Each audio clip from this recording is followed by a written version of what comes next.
America के राष्ट्रपति Joe Biden ने अपने कार्यकाल को पूरा करने के बाद इस मोड़ पर इस दुनिया को ला करके खड़ा कर दिया है कि कभी भी तीसरे विश्व युद्ध होने की संभावना लगातार बनती दिखाई दे रही है।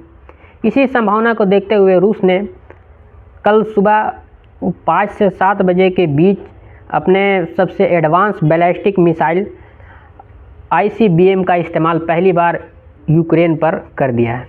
ये ऐसी मिसाइल है जो लॉन्ग रेंज में अपना हमला कर सकती है, करीब 2000 किलोमीटर अंदर तक के इसका मारक क्षमता है और ये परमाणु हथियार को ले जाने में पूरी तरह से सक्षम मिसाइल है। इससे पहले इस मिसाइल का कभी युद्ध में इस्तेमाल किसी देश के द्वारा नहीं किया गया था।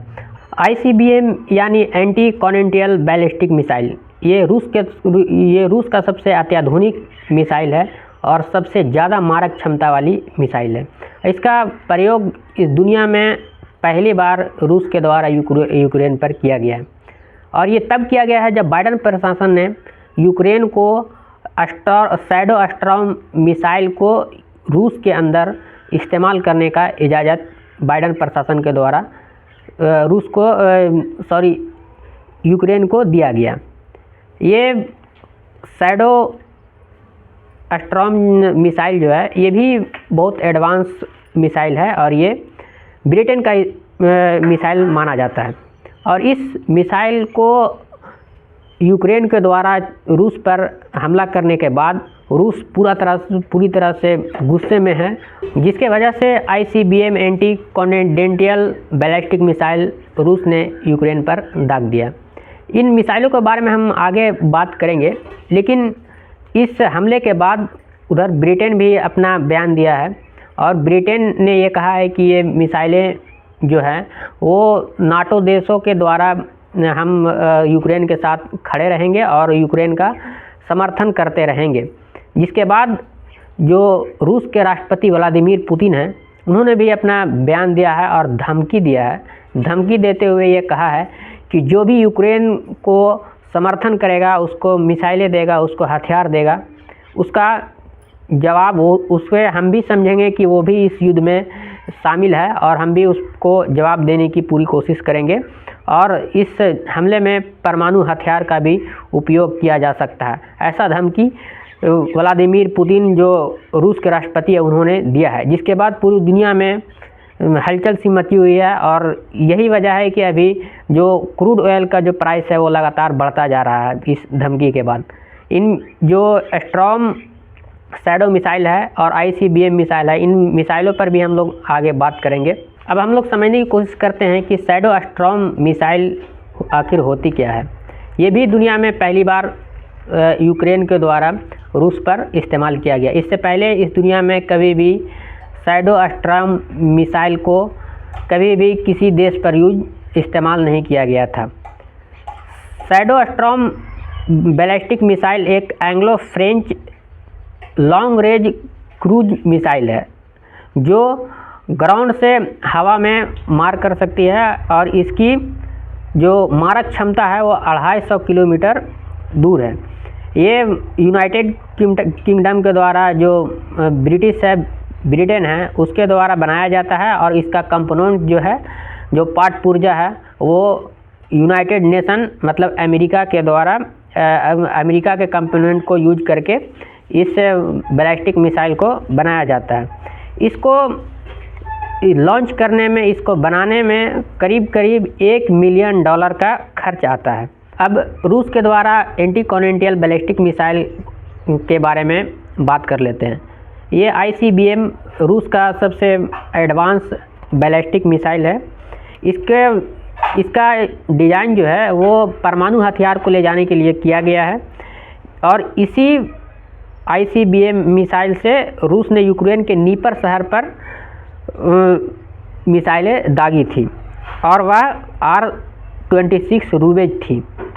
ICBM की मारक क्षमता जो है वो ठोस ईंधन वाली RS-26 की 5800 किलोमीटर है। हालांकि कुछ ICBM की रेंज 9000 किलोमीटर से भी अधिक होती है। इसको लॉन्च करने के लिए साइलो या मोबाइल लॉन्च वाहनों से इसे लॉन्च किया जाता है। ठोस ईंधन वाली ICBM की अधिक खतरनाक माना जाता है, जबकि तरल ईंधन वाली जो ICBM है वो अपेक्षाकृत कम खतरनाक माना जाता है।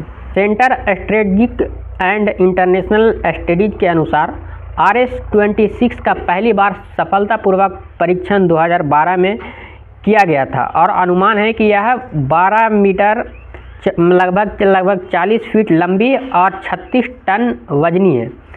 R-26 800 किलोग्राम यानी 1765 पाउंड का परमाणु वारहेड को लेकर के जा सकता है।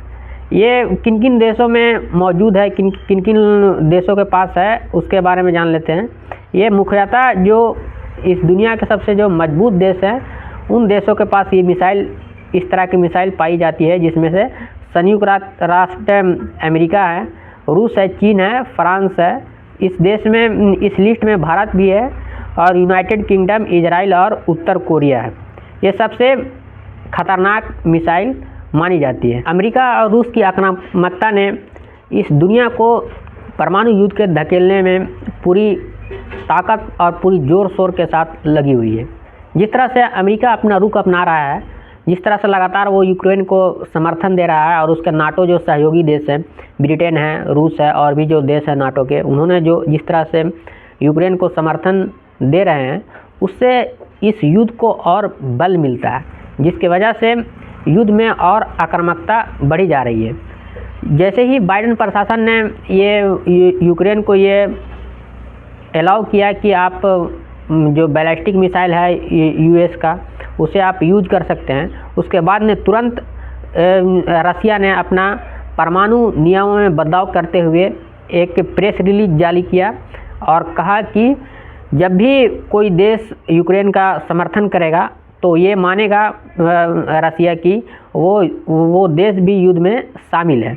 और यही वजह है कि लगातार रसिया जो है और आक्रामक रूप यूक्रेन पर अपना रहा है और नए नए जो परमाणु हथियार के समकक्ष जो हथियार हैं उनको लगातार यूक्रेन पर इस्तेमाल कर रहा है, जिससे लगातार वहाँ पर क्षति पहुँच रही है और लोगों की जानें भी जा रही है। अमेरिका का ये स्ट्रेटजी रहा है कि वो लगातार अपने देशों को बैलिस्टिक मिसाइलें, हथियार और पैसा देते हुए युद्ध में देशों को झोंकने का स्ट्रेटजी रहा है। वो चाहे अफगानिस्तान हो, चाहे वो फिर इजराइल और गजा का युद्ध हो, या फिर यूक्रेन और रसिया का युद्ध हो।